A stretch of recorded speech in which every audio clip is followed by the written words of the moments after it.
So we are going to stay with this slide of the beautiful quilts of the Gee's Bend quilters for just a minute to review what we were talking about not too long ago. We were talking about the question of whether or not everyone is creative and whether or not it's necessary to go to school to be an artist, to study to be an artist. And so we came up with a few responses to that question. And then we also looked at a couple of categories of self-taught artists. And those categories had slight differences to them. Outsider art, in the case of the Rhodia Watts Towers, outsider artists have little or no connection to the established conventions of the art world. But folk artists, such as the Gee's Bend quilters, by contrast, do have a connection to an established tradition or a theme or a craft or a process. And so we looked at a few examples of some regional folk artists as well. In addition to that, when we looked at these quilts, we started to kind of get at the question of where this artwork came from and how it started out as a result of one circumstance, the need for security and comfort and warmth. And then it ended up becoming an innovation in quilt making. Nothing like it had ever been done before. And now it's widely recognized as a significant event in the history of quilt making, right? So this question of need and result leads us is a nice way to kind of segue into chapter 2, which is going to talk to us about or help us to understand more about art and its purposes and its functions. So whereas we were just talking about the purpose and the function as it relates to the artist's intention, in other words, I made a quilt because I was cold or I needed money. Those things like security and shelter, those are survival needs. And in this case, I made the quilt for my own personal reasons. We want to flip that around a little bit and start to understand that art really has purposes and functions to us as a society.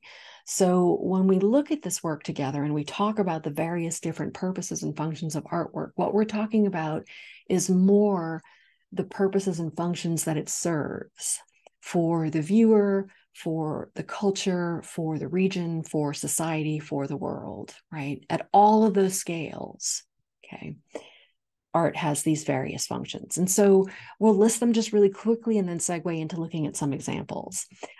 Each of these examples tends to have 2 different variations. So we're going to look at some art that's made just for daily use. It's purposeful in a way. And there are certain qualities there are certain pieces that emphasize design and others that emphasize embellishment or the decorating everyday objects. So creatively designing everyday objects or decorating everyday objects that have that make them a little bit more special in some way. The second purpose and function is for visual delight. So visual delight can fall into a couple of different categories.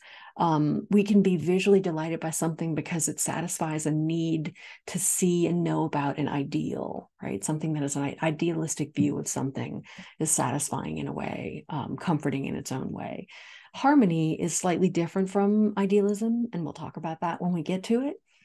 Art for communication, whether that is to tell a story to the viewer or to provide a commentary on a subject for the viewer.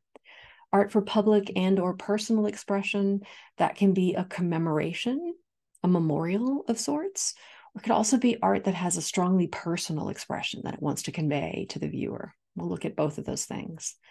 Art for the spirit, isn't it all for the spirit in some way? Art for the spirit, meaning art that is used in places of worship, in places of worship or ritual, or art that addresses or provides an experience related to spirituality in general for the viewer. Art for political purposes can go about things in 2 ways. Art can be meant to persuade us, and art can be meant to urge us to protest something, right? Or to be a statement of protest about something. So to begin with, we're going to look at some objects for everyday use where artfulness is in the design of the work. And I'm showing you one image from the book, George Nakashima's Chair. This is it's a highly unusual design. When you first look at it, the questioning that we undergo and just wondering if we sit on it, will it hold? That alone takes us out of a normal or a regular or a usual conception and experience of a chair into something beyond that. And so that experience has an artfulness to it. The craft of making this has an artfulness to it as well. It is a radical shape. Nakashima works exclusively in wood, and he has to say about that in producing a piece of furniture, the spirit of the tree lives on, and I can give it a second life. So reasoning and intention behind the use of the materials, right? Not just to make a beautiful chair, but to really address this issue of the life of the materials itself. I want to show you a teapot by Mary Louise Carter that was made in 2011. Ms. Carter was a professor of ceramics at Louisiana Tech University. She was teaching here when I first started working here, and I love her work very much. I think I chose it partly because of that, but also because there's a similarity of intention, I believe, with Nakashima. We can even look at some similarities of textural treatment to both of these structures, with the vertical lines and the simplified forms is really elegant in both cases. In any case, I want you to know that teapots are, in this case, a type of pottery that is called functional pottery. Functional meaning it's meant to be used. There is ceramics and pottery that is meant for aesthetic purposes and lots of other different kinds of reasons as well. So Mary Louise is interested in functional pottery. This is a ceramic piece that is porcelain and then glazed in this cool white, really kind of special, sublime kind of color to me, I think. Mary Louise has been a potter for over 30 years. Her porcelain works bring a thoughtful, elegant solution to functional ceramic forms, and they offer a heightened sense of pleasure to the user. And that's actually, I'm reading that from one of her gallery websites, but I will wholeheartedly agree. The experience of holding one of these pots and using one of these pots, and I do, partly because I feel really connected with Mary Louise when I do that and know that her hand once touched the place that I'm touching. But there's such thoughtfulness in the way that this piece is constructed that not only does it pour beautifully, but it creates a heightened awareness of the experience of the moment. And I'll read a quote and then I'll talk a little bit more about that. So, of the reasoning behind making her own work, Mary Louise Carter says, "My desire to live and work in relationship to others is integral to my work as a functional potter. I imagine that everything I will make will find a place in someone's life. I want my work to offer a safe haven." It's a beautiful sensibility. And so I just want to touch on that for a minute and ask you to take a look, if you can, at the handle of the teapot. At the top of that handle, there's a little bit of a raised surface, almost like a triangular shape. So if you can see that, I want you to imagine putting your hand in the handle and feeling the moment when your thumb touches that spot. I had a conversation with Mary Louise about that. And that's intentional on her part. That's an experience that she is intending for the user of this pot to have, so that there is a specialness to the action of that work in their lives, there's a specialness to the action of using this piece in life. For me, when my thumb lands there, I instantly remember that conversation with her, but I also am aware that there is something there that is out of the ordinary in the best of ways that makes me more aware of what I'm doing in the moment, right? So everyday use, elegance of design here that is about a heightened experience. And so there is a function and a purpose and a need in society for that. Another sort of artistic aspect of working with items of daily use is the aspect of embellishment. Society values the artistic embellishment of everyday things. The example that comes to mind is all of the cell phone cases that I see my students with. I just notice them. They're either very colorful, or they're decorated, or they have stickers all over them, or sequins all over them, or things hanging from them. So that is an embellishment that turns the everyday object of the cell phone into something that has a personal significance. So more than any other art form, I think, Textiles like the one that we're looking at in the slide right now really reflect the culture and the values of the time from which they come. The choices of embellishment are simultaneously personal significance, but also social significance, religious significance, and political significance. So the example that we're looking at right now is a resist dyed cloth. The process is known as adire. Adire means that which is tied and dyed. These are indigo dyed cotton cloths that are decorated with a resist dyeing technique to create striking patterns in blue and sometimes in white as well. They were traditionally worn by women throughout the Yoruba region of the southwestern Nigeria in West Africa. So resist means there's a section of the fabric that is blocked when that resists accepting the dye when the entire fabric is put into the bath of indigo dye. And so in this case, there is a wax that the women have made from cassava, which is a product of the region, that is turned into a paste that becomes a wax that is then painted onto this material. And so that is what results in these variations in shades and tones and tints of the blue in the background. It's beautiful, beautiful. The cloths were usually made up of 2 strips of factory-produced cotton sewn together to form a shape like this one is. It's similar to a square, roughly so, and then it's worn as wraps around the body. This is a traditional method of pattern and decoration that has steadily declined as the availability of really bright cloth fabric, brightly colored cloth fabric, has become so much more widely available and easy to access. So the process is time intensive and complex that's difficult to sustain in a country where 43% of the population lives below the poverty line and another 23% are at risk.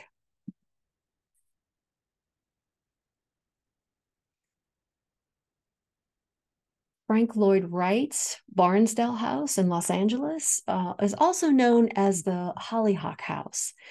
Design and embellishment just create visual delight in art.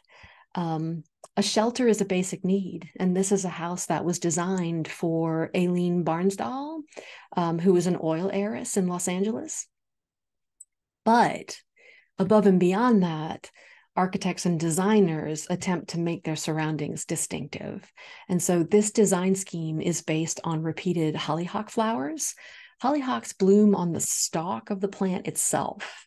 And the design at the lower portion of the roof area shows you is actually an abstracted variation of that. I've got a detail of the roof ornament in the bottom left corner of the screen for you. So vertical stalk with these small buds that sort of alternate on either side of the plant. Absolutely beautiful flower. And you can see, knowing that information, you can start to begin to see the abstraction of it at work in the ornament there. Built between 1919 and 1921, Hollyhock House was Frank Lloyd Wright's first Los Angeles commission, and an ode to California in a lot of ways, to its freedom and its natural beauty. And you can see that the meaning behind that in the interior and the exterior, the warmth of the wood, the light, the sort of earthy textural sensibilities that are at play there. Designed for Ms. Barnsdall, the house was intended to be the centerpiece of a 36-acre arts and performance complex, which was only partially realized. This as a piece of architecture, this is really significant as an indicator of what's to come, a harbinger of California modernism. It is now inscribed to the UNESCO World Heritage List, along with 7 other of Frank Lloyd Wright's buildings. Today, it's owned by the city of Los Angeles and operated by the Department of Cultural Affairs. So it's a much loved and well-visited location. Showing you a photo of the exterior as well. All of those lines, so very modern, the beautiful use of glass to pick up and echo the color of the sky. So you can see that color and light sensibility that is really sort of emblematic of California lifestyle at play there. Okay, art for delight. Why is that a need? Do you think it's a need, right? Do we need delight, enjoyment, pleasure, decoration, amusement, and embellishment in our lives? Those things lift us above our everyday experiences. They are food for the soul, right? They take us above and beyond and outside of ourselves. Visual delight in a work of art can take a lot of forms, including an appreciation of beauty or decoration, or delight in the element of surprise, even.